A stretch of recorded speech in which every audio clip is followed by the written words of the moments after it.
اعوذ باللہ من الشیطان الرجیم بسم اللہ الرحمن الرحیم الحمدللہ رب العالمین والصلاة والسلام علی اشرف الانبیاء والمرسلین خاتم النبیین رحمۃ للعالمین بالقاسم محمد و اہل بیتہ الطیبین الطاہرین المعصومین المظلومین۔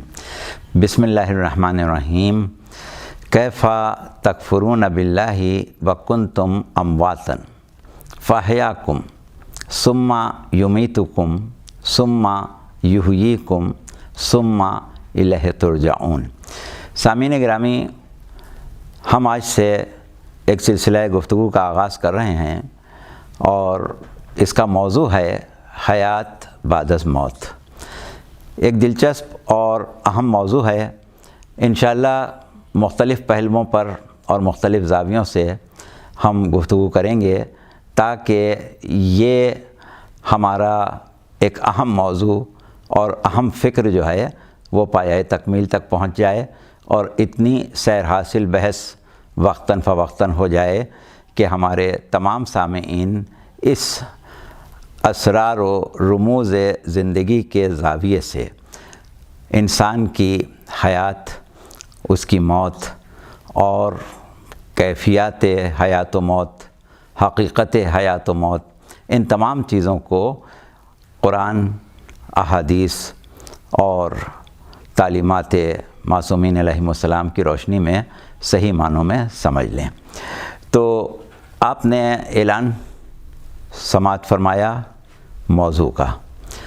حیات بعد از موت پر گفتگو کرنے کے لیے ہمیں ہر زاویے سے حقیقت حیات، حقیقت موت اور اس عالم کے بارے میں گفتگو کرنا پڑے گی کہ جو اس وقت ہمارے تجربے میں نہیں ہے، ہمارے مشاہدے میں نہیں ہے۔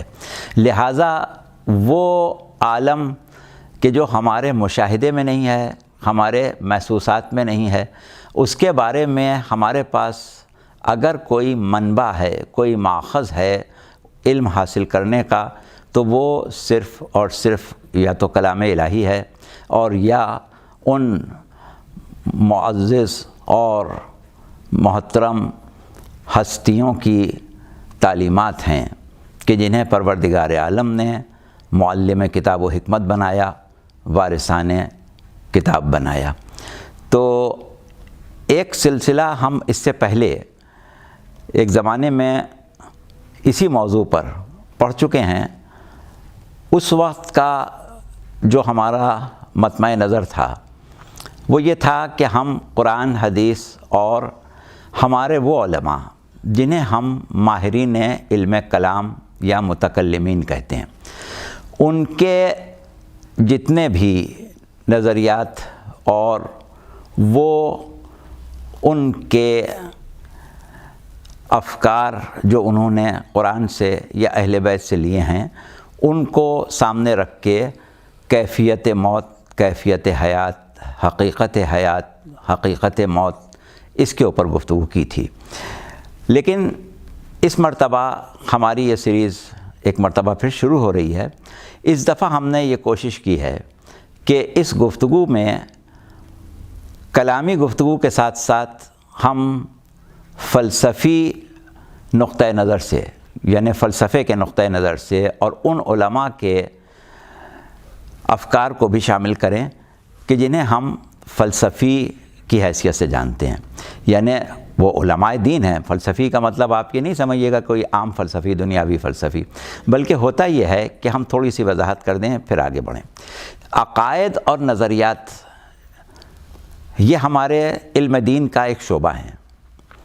دوسرا شعبہ علم دین کا اخلاقیات ہے اور تیسرا شعبہ جو ہے وہ علم فقہ ہے۔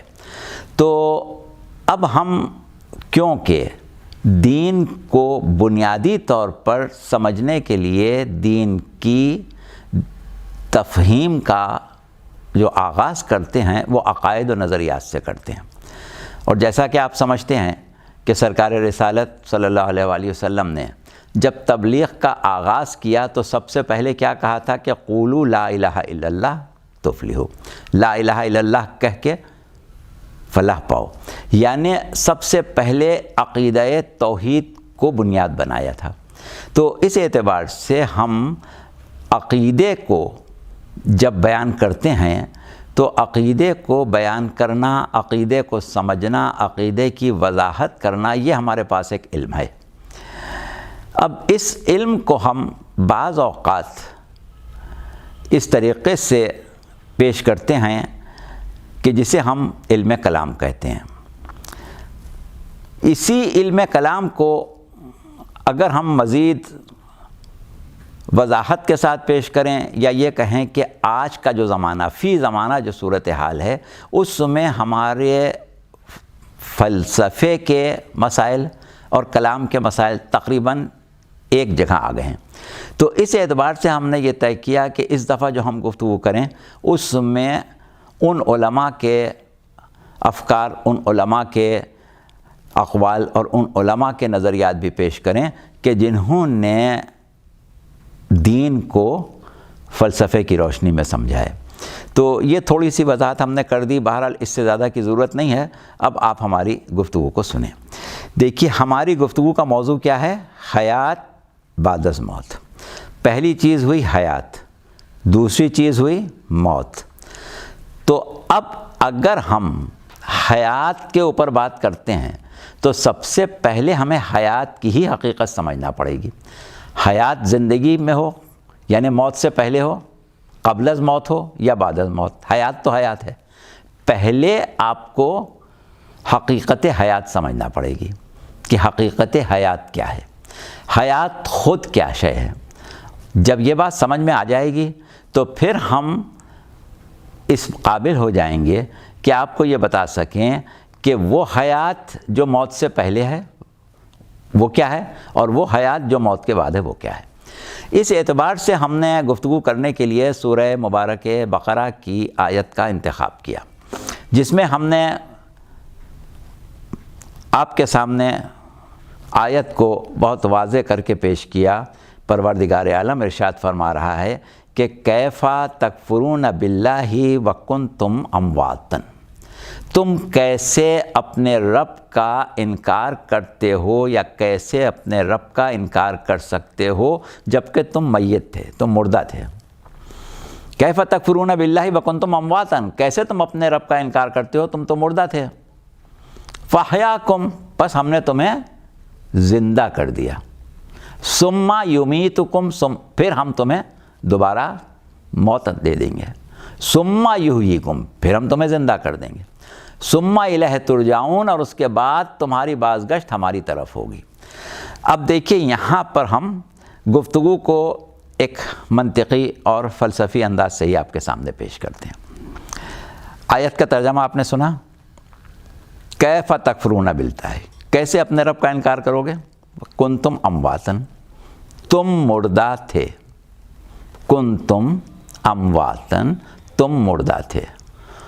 فاحیاکم، پس تم کو ہم نے زندہ کیا۔ بس تم کو زندہ کیا، تم مردہ تھے، تم کو زندہ کیا۔ ثم یمیتکم، پھر تم کو موت دے دیں گے۔ ثم یحییکم، پھر تم کو حیات دے دیں گے۔ ثم الیہ ترجعون، اس کے بعد تمہاری بازگشت ہماری طرف ہوگی۔ آپ نے غور کیا، ہم جب کوئی گفتگو کرتے ہیں تو اس میں ضمیریں استعمال کرتے ہیں، پروناؤنس۔ آپ نے دیکھا کہ شروع سے آخر تک پروردگار عالم نے اپنے کلام میں موت اور زندگی کو بار بار تکرار کی، اور خطاب جس وجود سے کیا اس وجود کو باقی رکھا، مستقل رکھا۔ کیا مطلب؟ یعنی گفتگو کہاں سے شروع کی؟ تم مردہ تھے، تم کو زندہ کیا، تم کو موت دیں گے، تم کو حیات دیں گے، تم کو بلائیں گے۔ تو یہ تم کی تکرار کیا بتا رہی ہے؟ تم کی تکرار کیا بتا رہی ہے؟ کہ جو مردہ تھے وہ تم تھے، جو زندہ ہوگا وہ تم ہوگے، جو دوبارہ مرے گا وہ تم ہوگے، جو اٹھے گا وہ تم ہوگے، جو پلٹے گا وہ تم ہوگے۔ یعنی شخصیت جو ہے وہ مسلسل ہے، اس میں تعطل نہیں ہے، اس میں تبدیلی نہیں ہے، یعنی جس وجود سے بات کی جا رہی ہے وہ ایک وجود واحد ہے، اس میں کوئی تبدیلی نہیں ہے۔ تو اب نتیجہ کیا نکلا کہ ایک وجود ہے جس کے لیے پروردگار عالم نے دو کیفیتوں کو منتخب کیا۔ کبھی وہی وجود ایک کیفیت میں ہوتا ہے اور وہی وجود کبھی دوسری کیفیت میں ہوتا ہے، اور کوئی ضروری نہیں ہے کہ جب ایک کیفیت میں ہو تو دوسری کیفیت میں تبدیل نہ ہو سکے، بلکہ دونوں کیفیتیں آپس میں ایک دوسرے سے تبدیل ہو رہی ہیں، یعنی مردہ زندہ ہو رہا ہے، زندہ مردہ ہو رہا ہے، دونوں چیزیں ہو رہی ہیں۔ لیکن شخصیت، وجود، ہستی جس سے بات ہو رہی ہے اس میں تبدیلی نہیں ہو رہی۔ تو اب یہ بات بہت ہی واضح ہو گئی کہ وجود انسانی ایک ایسا وجود ہے کہ جس کے لیے پروردگار عالم نے دو کیفیات حیات یا دو کیفیات تسلسل حیات، یا اور آپ اس کو سادہ کر لیں دو کیفیات تسلسل بقا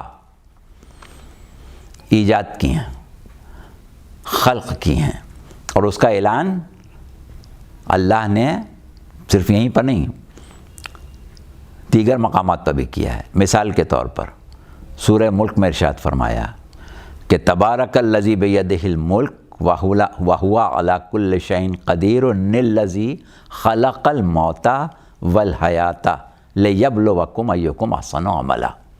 بابرکت ہے وہ ذات جس کے قبضہ قدرت میں کائنات کی حکومت ہے، وہ ہے، وہی ہے جس نے موت کو خلق کیا، الذی خلق الموت، جس نے موت کو خلق کیا، والحیات، اور حیات کو خلق کیا۔ کیوں خلق کیا؟ لیبلوکم ایکم احسن عملا، تاکہ تم کو حسن عمل میں آزما لے۔ تو دیکھیے اب ایک چیز آپ کے سامنے اور آ گئی۔ پہلی چیز آئی کہ انسان حقیقت واحدہ ہے، دوسری چیز یہ آئی کہ موت اور حیات دو کیفیتیں انسان کے لیے ایجاد کی گئی ہیں، تیسری چیز یہ سامنے آئی کہ آغاز تخلیق موت ہے، آغاز تخلیق حیات نہیں ہے۔ وہاں پر بھی کہا گیا تھا کہ کنتم امواتن، تم مردہ تھے، اور یہاں پر بھی پروردگار یہ کہہ سکتا تھا کہ الذی خلق الحیات والموت، وہ خدا جس نے حیات اور موت کو خلق کیا۔ یہ نہیں کہا الذی خلق الموت والحیات، جس نے موت کو خلق کیا، جس نے حیات کو خلق کیا۔ تو اب دیکھیے جب خلق کیا جاتا ہے تو مخلوق وجود میں آتی ہے، اور مخلوق کا وجود میں آنا یہ بتا رہا ہے کہ جو شے خلق کی جائے، جس شے کو مخلوق کہا جائے، وہ ہمیشہ موجود ہوتی ہے، وہ کبھی عدم نہیں ہوتی۔ ایک چیز ہم اس طریقے سے سمجھنے کی کوشش کرتے ہیں جیسے ہمارے ہاں عام طور پر موت کو سمجھا گیا کہ ایک شے ہے زندگی جو اپنا وجود رکھتی ہے، اور ایک شے ہے موت جو عدم حیات سے ہمارے تصور میں آتی ہے۔ جیسے مثال کے طور پر لوگ یہ حقیقت ہے کہ روشنی اپنا وجود رکھتی ہے، اندھیرے کا کوئی وجود نہیں ہے، روشنی کا نہ ہونا اندھیرا ہے، یا حرارت اپنا وجود رکھتی ہے، سردی کا کوئی وجود نہیں ہے، حرارت کا نہ ہونا سردی ہے۔ تو لوگ یہ سمجھتے ہیں، دنیا نے یہ سمجھا کہ حیات وجود رکھتی ہے اور موت عدم حیات ہے، لیکن قرآن نے واضح طور پر کہہ دیا کہ نہیں، مقدم موت ہے اور وہ مخلوق ہے، اس کا اپنا وجود ہے، عدم حیات نہیں ہے۔ اور اس کے بعد کہا کہ حیات جو ہے وہ بھی اللہ کی مخلوق ہے۔ تو اب حیات اور موت دونوں مخلوق ہیں، اس کا مطلب کیا ہوا کہ حیات اور موت دو کیفیات ہیں جنہیں پروردگار عالم نے خلق کیا ہے، اور وجود کے ساتھ ان کو لازم و ملزوم رکھا ہے۔ اگر وجود ہے تو یا حیات کی کیفیت میں ہوگا یا موت کی کیفیت میں ہوگا. تو جتنی یقینی حیات ہے اتنی ہی یقینی موت ہے، جتنی واضح حیات ہے اتنی ہی یقینی موت ہے. تو موت عدم حیات جب نہیں ہے، عدم نہیں ہے، آپ یہ سمجھ لیں کہ مخلوق ہے تو عدم نہیں ہے. جب عدم نہیں ہے تو اپنی کیفیت رکھتی ہے. جو شے غیر موجود نہیں ہے وہ اپنی کیفیت رکھتی ہے. لہٰذا ہمیں یہاں پر قرآن کی روح سے یہ بات طے ہو گئی کہ جب موت اپنی ایک کیفیت رکھتی ہے تو یہ طے شدہ بات ہے کہ اس کیفیت کا کوئی نہ کوئی ایسا مظہر یا کوئی نہ کوئی اس کی ایسی صفات ہونا چاہیے ہیں جن سے ہم موت کی حقیقت کا تعین کر سکیں یا موت کی تعریف کر سکیں کہ موت کیا شے ہے. یہ ایک پیرایا ہم نے اپنی گفتگو کا ختم کیا. اب آپ کی توجہات کہ ہم طالب ہیں اور ایک مرتبہ پھر غور سے آپ سنیں، ہم تھوڑا سا اس سے آگے بڑھ رہے ہیں. ایک بات طے ہو گئی کہ ایک حقیقت وجود ہے، اس کے لیے دو کیفیتیں ہیں. ایک کیفیت کا نام حیات ہے، ایک کیفیت کا نام موت ہے، اور دونوں چیزیں آپس میں اس طریقے سے لازم و ملزوم ہیں کہ موت نہیں ہوگی تو حیات کی کیفیت ہوگی، حیات نہیں ہوگی تو موت کی کیفیت ہوگی. لیکن ہوگی کا مطلب یہ کہ ان دونوں چیزوں میں سے کوئی شے عدم نہیں ہے، یعنی اس کا ہونا ضروری ہے. اچھا، اب پہلے ہمیں یہ سمجھنا پڑے گا کہ حیات خود کیا ہے. جب ہم حیات کو سمجھ لیں گے تو ہمیں یہ اندازہ ہو جائے گا کہ وہ حیات کہ جسے ہم حیات قبل از موت کہہ رہے ہیں، جسے ہم حیات سمجھتے ہیں، جس کے حیات ہونے کا ادراک کرتے ہیں، وہ حیات ہماری سمجھ میں آ جائے تو وہ حیات بھی سمجھ میں آ جائے گی جس کا ابھی تک ہم نے ادراک نہیں کیا یا جس حیات کو ہم آپ کو سمجھانا چاہتے ہیں.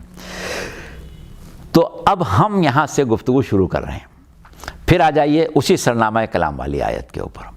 ہم نے کیا کہا تھا؟ آیت کا ترجمہ کیا کیا؟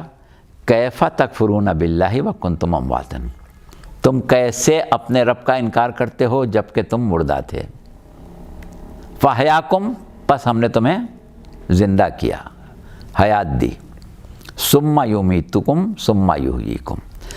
اب ہم نے یہ کہا تھا کہ دیکھیے ضمیریں یہ بتا رہی ہیں کہ جس وجود سے بات کی جا رہی ہے، جس کو مخاطب کیا جا رہا ہے، جسے مخاطب قرار دیا جا رہا ہے، وہ حیات سے پہلے اور حیات کے بعد، زندگی سے پہلے، زندگی کے بعد، موت سے پہلے، موت کے بعد اپنی حقیقت پر باقی ہے. اس میں تبدیلی نہیں آئی ہے. تبدیلی آنا یہ بتائے گا کہ پھر وہ حقیقت واحدہ نہیں ہے، کوئی دوسری شے ایک شے کی جگہ لے رہی ہے. لیکن یہاں ایک شے دوسری شے کی جگہ لے گی تو ضمیر تبدیل ہو جائے گی. ضمیر تبدیل نہیں ہو رہی ہے تو کوئی شے کسی شے کی جگہ نہیں لے رہی ہے، ایک ہی شے ہے جو کیفیت کو بدل رہی ہے. اب ہم جب آپ سے گفتگو کرتے ہیں اور ضمیریں استعمال کرتے ہیں، دیکھیے ابھی تو اللہ کی طرف سے استعمال کی ہوئی ضمیروں کو ہم نے بار بار پیش کر دیا کہ ذہن میں آپ کے بیٹھ جائے.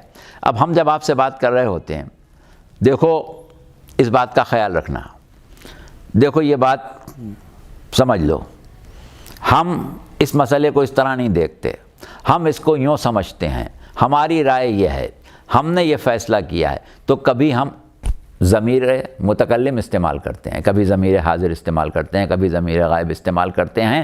تو جب ہم ضمیر استعمال کرتے ہیں تو ہم اشارہ کرتے ہیں ایک وجود کی طرف. ضمیر اشارہ ہے، کسی وجود کی طرف اشارہ ہے.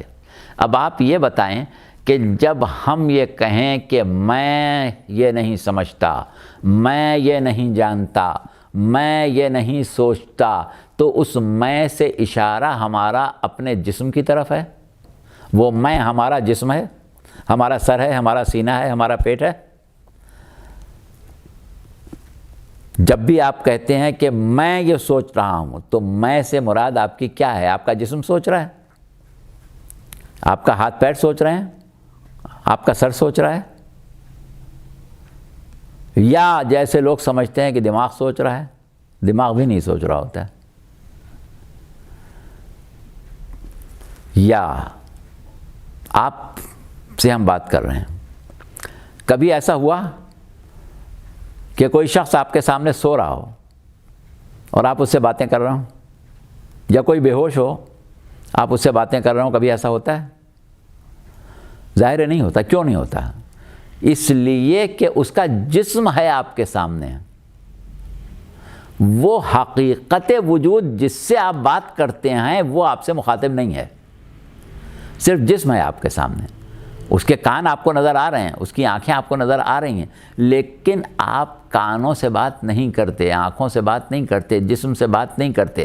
آپ ہر شخص سے جب مخاطب ہوتے ہیں، جب اس کو تم کہتے ہیں، اس کو آپ کہتے ہیں، اس کو وہ کہتے ہیں، تو اس کے جسم کی طرف اشارہ نہیں کرتے ہیں، بلکہ آپ کا اشارہ کسی ایسی حقیقت کی طرف ہوتا ہے جو اس کے جسم کے علاوہ ہے.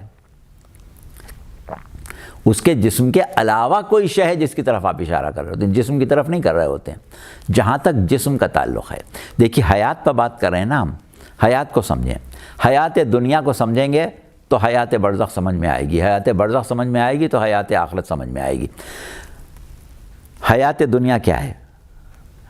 آپ ایک جسم رکھتے ہیں اور وہ جسم جو ہے وہ بہت سے خلیوں سے مل کے، بہت سے سیل سے مل کے بن گیا ہے، اور وہ مائل بفنا ہے، ہر لمحے فنا ہو رہا ہے. لاکھوں کروڑوں خلیے ہیں آپ کے جسم میں، خون کے، گوشت کے، کھال کے، بالوں کے، ہڈیوں کے، روزانہ مر جاتے ہیں. جب آپ نئی غذا کھاتے ہیں تو نیا خون بنتا ہے، نئے خلیے بنتے ہیں. جو پرانے خلیے مر گئے ہیں ان کی جگہ لے لیتے ہیں. آپ ناخون کاٹتے رہتے ہیں، پیچھے سے ناخون بڑھتے رہتے ہیں، کچھ عرصے بعد نئے ناخون ہو جاتے ہیں. بال کاٹتے رہتے ہیں، آگے سے بڑھتے رہتے ہیں، کچھ عرصے بعد سب بات بدل جاتے ہیں. طبی نقطۂ نظر سے یہ حقیقت پیش کی گئی ہے کہ صرف 10 سال کی مدت ہے انسان کے جسم کی حیات کی، اور وہ بھی اس طرح کے جزوی طور پر، کیونکہ کچھ نہ کچھ جزو تو روزانہ فنا ہو رہا ہے. 10 سال میں انسان کا پورا جسم جو ہے وہ تبدیل ہو جاتا ہے. پرانے سیل، پرانے خلیے مرتے رہتے ہیں، نئے بنتے رہتے ہیں، پرانے مرتے رہتے ہیں، نئے بنتے رہتے ہیں. 10 سال بعد اگر ایک انسان کو آپ دیکھیں گے تو اس کا نہ وہ جسم ہوگا، یعنی نہ اس کی وہ ہڈیاں ہوں گی، نہ اس کا وہ خون ہوگا، نہ وہ اس کی کھال ہوگی، نہ وہ اس کے جسم کا کوئی حصہ وہ والا نہیں ہے، سب دوسرا ہے. لیکن آپ اس کو دوسری شخصیت سمجھیں گے، وہی والی شخصیت سمجھیں گے. ہمیشہ آپ اس کو وہی شخصیت سمجھیں گے. آپ کا ایک دوست، ایک عزیز، ایک ساتھی 10 سال بعد آپ کو ملا تو اگر طبی نقطۂ نظر سے آپ اس کے جسم کو دیکھیں تو اس کا جسم بدل چکا ہے، والا نہیں ہے جو 10 سال پہلے تھا، نیا جسم ہے. لیکن اس کے باوجود آپ اس سے جب گفتگو کر رہے ہیں، اس سے ملاقات کر رہے ہیں تو اس تصور کے ساتھ کر رہے ہیں کہ یہ وہی ہے جو 10 سال پہلے آپ کو ملتا تھا. تو جسم کے فنا ہو جانے کے باوجود جو چیز فنا نہیں ہوئی، وہ کیا چیز فنا نہیں ہوئی؟ وہ اس کی حقیقت وجود تھی جو فنا نہیں ہوئی.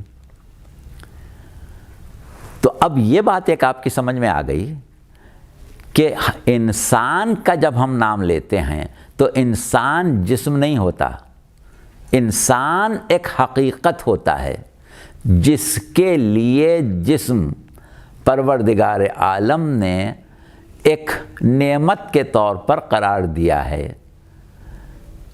جس طرح آپ کو جسمانی طور پر گھر کی ضرورت ہوتی ہے، لباس کی ضرورت ہوتی ہے، غذا کی ضرورت ہوتی ہے، اسی طرح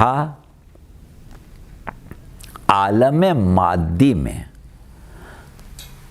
اپنے وجود کی بقا کے لیے مادی جسم کی ضرورت ہوتی ہے.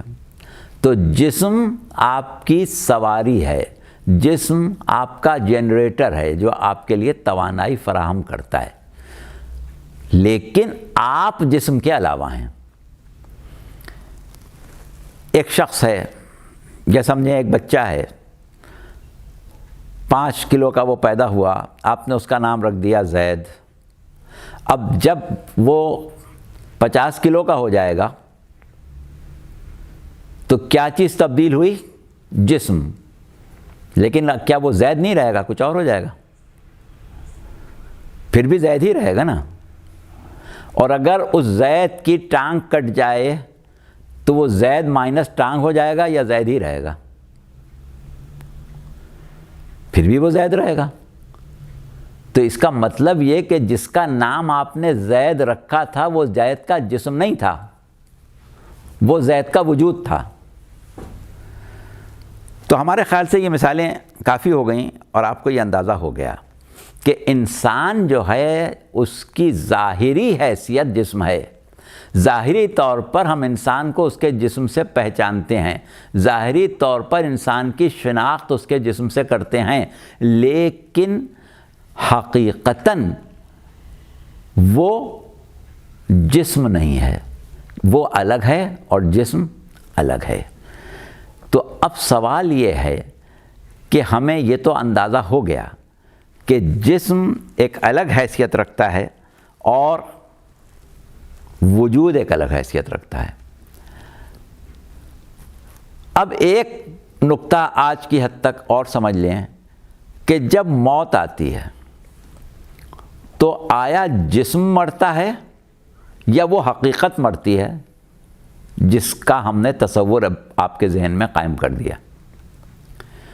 آپ کا جواب یقیناً یہی ہوگا کہ وہ حقیقت وجود جو ہے وہ کبھی نہیں مرتی، جو شے مرتی ہے وہ جسم مرتا ہے، کیونکہ جسم تو ویسے بھی مائل بفنا ہے، وہ تو ہر روز مر رہا ہے، ہر روز لاکھوں خلیے مر رہے ہیں، ہر روز لاکھوں خلیے پیدا ہو رہے ہیں۔ ہاں یہ ایک سوچنے کی بات ہے کہ جب تک انسان کو اس کیفیت سے گزرنے کا موقع نہیں آیا جسے ہم موت کہتے ہیں اپنی زبان میں، جب تک جسم کے مرنے والے خلیوں کی جگہ لینے کے لیے نئے خلیے پیدا ہوتے رہتے ہیں، لیکن جب وہ موقع آ گیا جس کو ہم موت کہتے ہیں تو اب اس جسم کے خلیے نئے سرے سے پیدا نہیں ہوتے، جو ہیں وہ فاسد ہو جاتے ہیں، نئے پیدا نہیں ہوتے۔ زندگی میں فاسد ہو رہے تھے تو نئے پیدا ہو رہے تھے، ہمیں احساس نہیں ہو رہا تھا، لیکن موت کے بعد ہمیں احساس ہو رہا ہے کہ اب نئے خلیے پیدا نہیں ہو رہے ہیں۔ تو اس کا مطلب یہ ہوا کہ نئے خلیوں کا پیدا ہونا تسلسل بقائے حیات دنیا کے لیے تھا، اور تسلسل بقائے حیات دنیا جو ہے اس کے لیے کوئی قوت، کوئی تحریک، کوئی سبب ایسا تھا کہ جو کار فرما تھا اور اب کار فرما نہیں ہے۔ بس یہ ایک خاص موڑ ہے جہاں پر ہم آپ کو لائیں۔ یہاں آپ توجہ سے ہماری گفتگو کو سنیں، اور اب ہمیں فیصلہ کرنا پڑے گا کہ وہ جو ہم بار بار حقیقت وجود، حقیقت وجود، حقیقت وجود کا لفظ استعمال کر رہے ہیں وہ ہے کیا؟ وہ کیا شے ہے؟ تو دیکھیے قرآن میں انسان کا لفظ بعض اوقات اس طرح استعمال ہوا کہ اس کے ظاہری معنوں میں جسم کی طرف زیادہ آپ کی توجہ مائل ہوگی، اور بعض مقامات ایسے ہیں جہاں پر لفظ انسان اس طرح استعمال ہوگا کہ آپ کی توجہ جسم کی طرف مائل نہیں ہو سکتی۔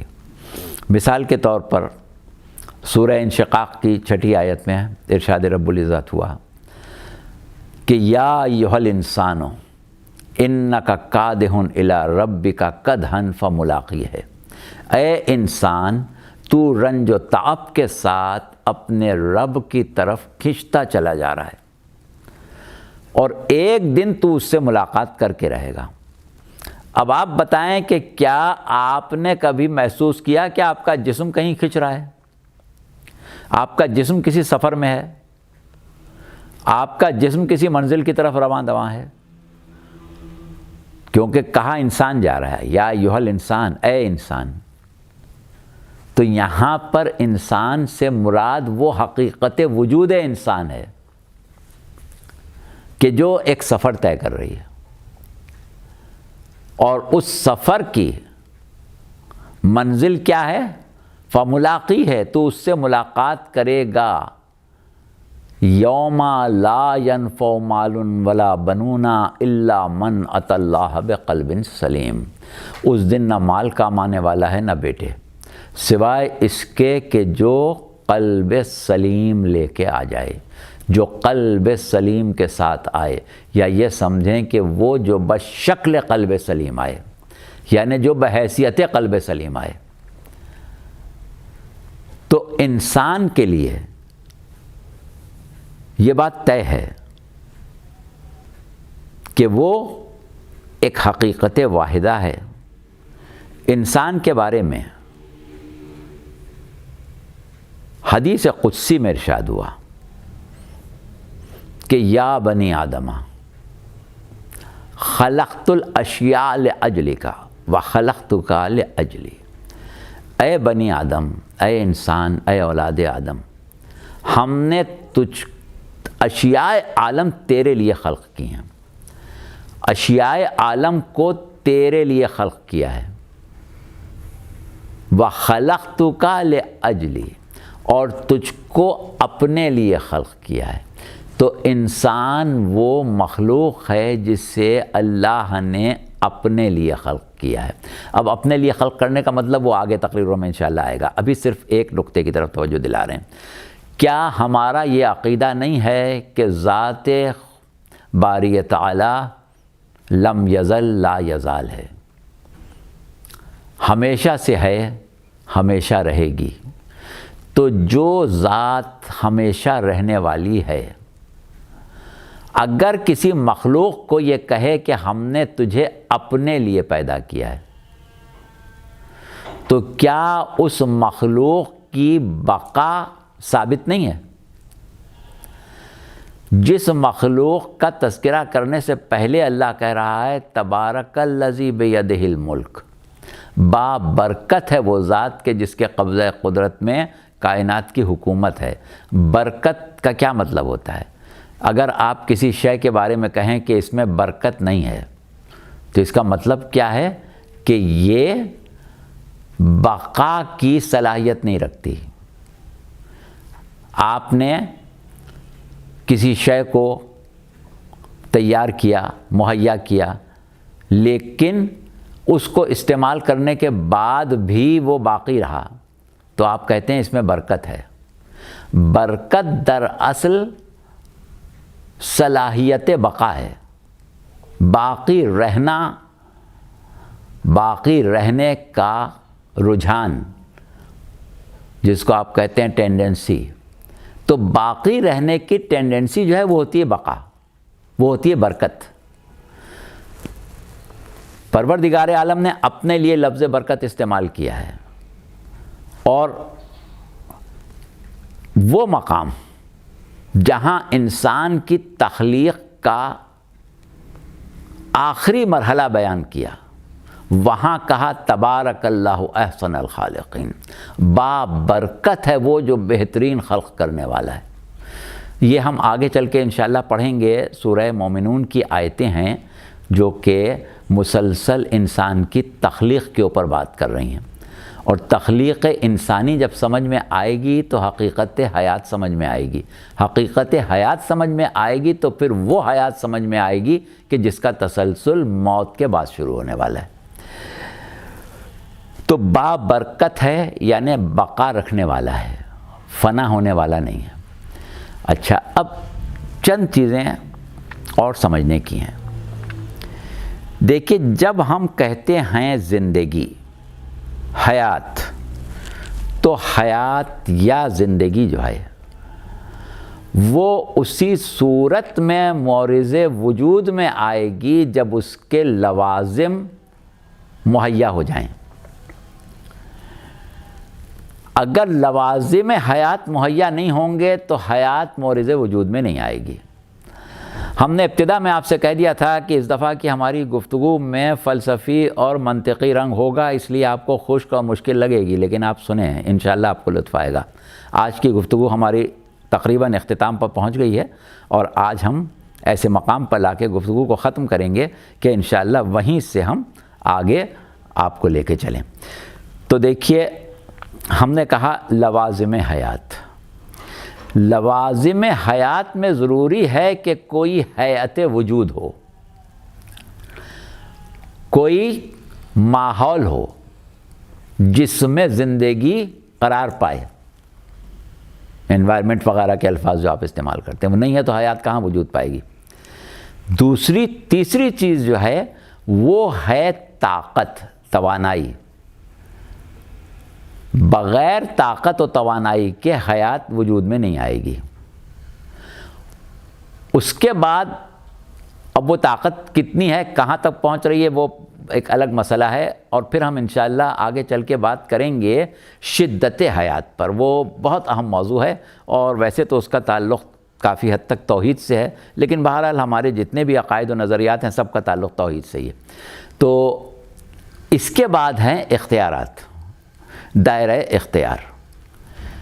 جتنی ان لوازم میں شدت پیدا ہوگی اتنی حیات میں شدت ہوگی، حیات قوی ہوگی۔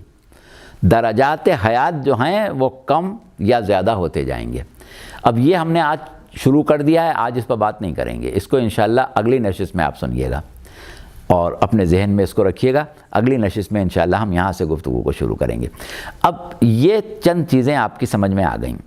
اب ہمیں آج گفتگو کے اختتام پر صرف اپنی باتوں کا خلاصہ کرنا ہے اور یہ سمجھانا ہے کہ حیات اور موت دونوں چیزیں مخلوق ہیں، دونوں چیزیں اپنا وجود رکھتی ہیں۔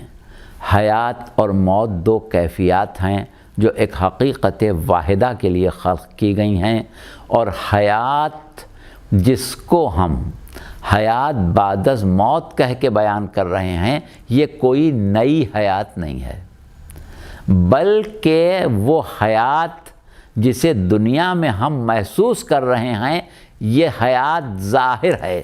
اس حیات کے باطن کو اگر ہم پالیں تو وہ حیات کا باطن جو ہے وہ حیات برزخ ہے۔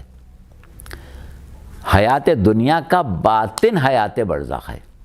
تو یہاں پر ہم گفتگو کو تمام کر رہے ہیں، اور امید ہے کہ آپ حضرات نے ہماری گفتگو کو دلچسپی سے سنا ہوگا، اور انشاءاللہ العزیز آئندہ تقریر میں ہم اس گفتگو کو اسی مقام سے آگے بڑھائیں گے جہاں تک آج پہنچایا ہے۔